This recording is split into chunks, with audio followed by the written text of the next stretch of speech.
Yuk subscribe channel YouTube Toba TV dan nyalakan loncengnya ya. Pemerintah Kabupaten Tapanuli Utara, Sumatera Utara, martahi lopa jongjo listrik tu salut huta nadong di kabupaten ini. Satro di tahun 2022 nanengro. Saunari di pusuhan pemerintah padengga dalat tu sedih huta, asa boy lopa jongjong tiang di listrik. Di jujur masyarakat Tapanuli Utara do nong lamu dengan pembangunan di luati, lumobi tersinggut tu panorangion. Diarina salpu hira gonong dope hutan amar guguhon masin lo mabain panorangion sang borngin.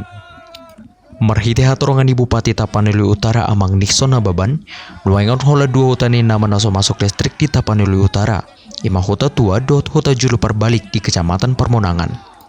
Nuaing diguguhon pemerintah do padenggan dalat tu hutai.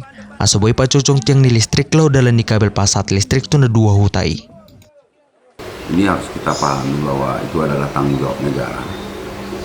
Mulai dari pusat sampai daerah wajib mendapatkan haknya dalam hal energi, yaitu listrik. Jadi ketika saya menjabat dari kepala daerah, kita petakan mana daerah-daerah yang belum masuk listrik.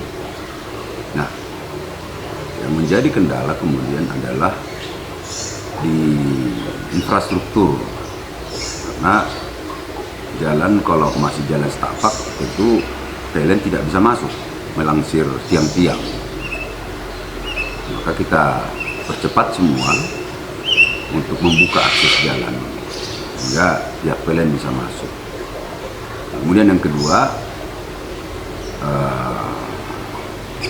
izin-izin kita sudah berikan itu 2016 ke PT Sol, kemudian Desa Huta Julu Perbalik. Tahun ini PLN sudah janji akan memasukkan listrik ke sana. Ada beberapa dusun lagi yang juga tahun ini paling lambat tahun depan ini semua akan terang. Hati-hai di pasat nasi dedo hata mauliate tu PLN si bolga. Aladong diurupi donasi dan lo patal pas listrik tu piga-piga huta di luat ni Tapanuli Utara. Sien Tapanuli Utara, Toba TV membari tahun. Saksikan program Toba TV dan live streaming Toba News di channel YouTube Toba TV. Jangan lupa follow sosial media kami untuk info terupdate atau kunjungi website kami di www.tobatv.com.